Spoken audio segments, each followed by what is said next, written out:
everybody, and welcome back to the channel. Today we are talking about Nintendo's variable pricing, and it's something I think is good in theory.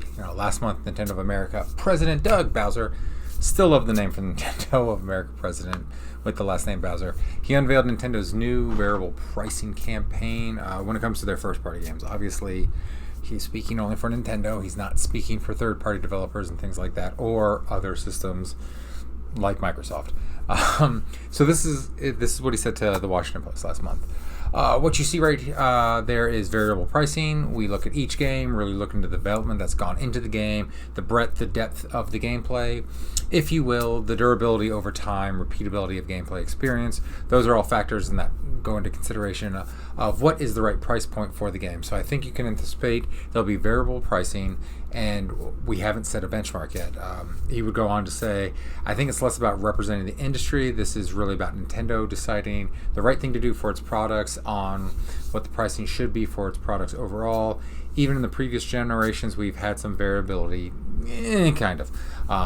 I think for us, that's how we proceed going forward. I can't speak for other games that might be released by the publishers or the platformers. It's more of what we think is right for our content and what is right in the value for our consumers as they come into our platform.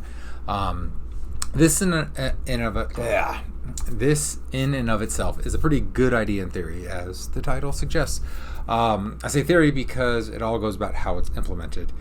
When you think about games in general, especially when it comes to games that are the same prices, and I should mention I'm solely speaking about big publishers, your Rockstars, your Microsofts, your Bethesdas, Nintendo, Sony.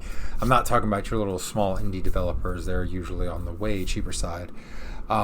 Some games feel like a better value because you'll play a campaign mode and then there'll be a robust multiplayer mode.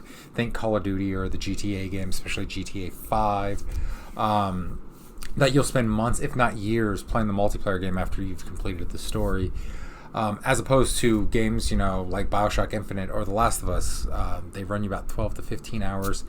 You might return to experience the story, you might not, but it's like 15 hours and you're done, kind of thing like that. Me, it depends on the game. Like BioShock Infinite, I've beaten that game several times. Same with like Chrono Trigger. I've gone back and played Chrono Trigger a bunch, and there's other like, one-player games, story-driven games that I've gone back to play a lot of times. But a lot of them I'm just kind of one and done. I play it, I beat it, put it on the shelf, sell it, or if it's digitally, I don't touch it again. Just kind of delete it off the hard drive to make space, more space for more games. But with the variable pricing model, you would think that a single player mode with a vast multiplayer like a COD, like a GTA, would be in that upper structure, which Nintendo and Microsoft has deemed like $80. Rockstar might think differently for GTA 6. We're all still waiting. Considering a lot of analysts think that might be the first game to crack $100 for the base thing. But yeah, so we would think those would be at the top tier. You get a lot of bang for your buck out of there. And then something like Clair Obscura Expedition 33, you think would be an example of like a $50 to $60 game. I think like to beat the game, it's about 25 hours, so to speak, like just to play through the main story and beat it, not to do any exploring or things like that. So you'd think, a straightforward story mode like that would be, towards the lower end of the portion. I think this works for the consumer because, back when games were $60, we paid $60 for everything. Like, it didn't matter how robust the game was, how short the game was, it was $60 no matter the experience. And value is in the eye of the beholder here, but sometimes you feel, I don't want to say cheated, but it's like you get a game, you enjoy it, but it was like 5 to 6 hours long, and you're like, I paid $60 for it, and I finished it in an evening, and there's not much to go back to. So, that's where, this variable pricing structure could really benefit the consumer, depending on, what we pay for things like that. Nintendo has already shown us kind of what they're doing with that. Mario Kart World is $80. Donkey Kong Bonanza is coming in at $69.99, and then the Switch 2 Welcome Tour is $9.99.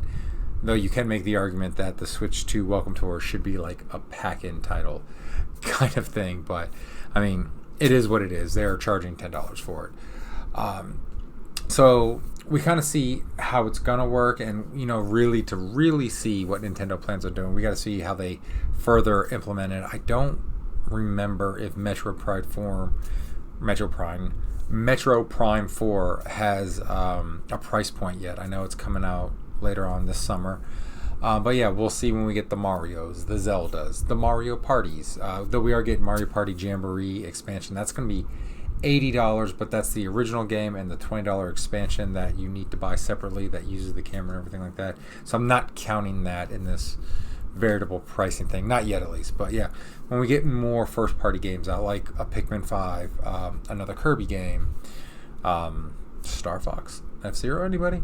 But we'll see how they're doing their variable pricing structure when we have more games to pick from, and we can kind of dissect them and rate them. Like, oh yeah, this was worth the $80. This should have been $50. This should have been $60. What have you?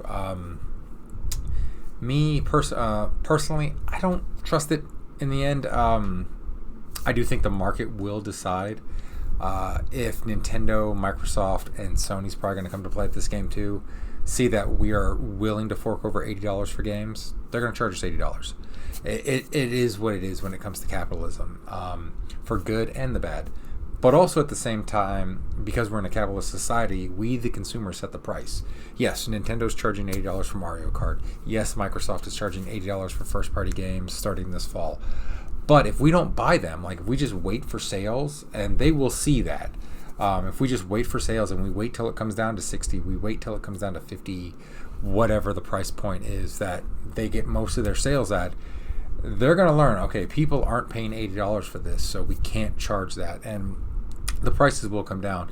That always happens in a capitalist market. But if you feel the need, you got to get that game day one of release, especially those of you who are buying these 3-day passes to play the game 3 days early. They're going to keep charging that.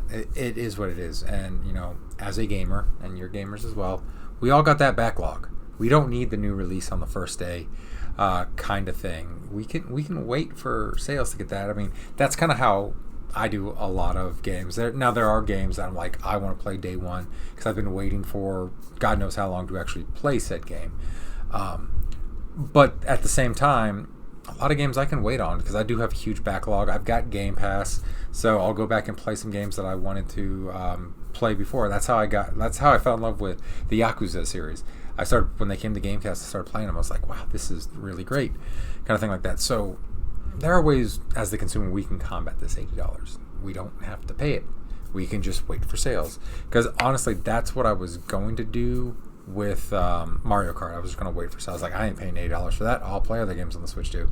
But then they had the bundle for $50, and I kind of did the math. I was like, if it's $80, the chances of it coming down below $50 in the next 2 years is slim to none. So I'll just pay the $50 for the bundle, which probably is what Nintendo's plan was all along, you cheeky bastard, Nintendo. But yeah, so I mean, that's kind of the point of this message talking about the variable pricing.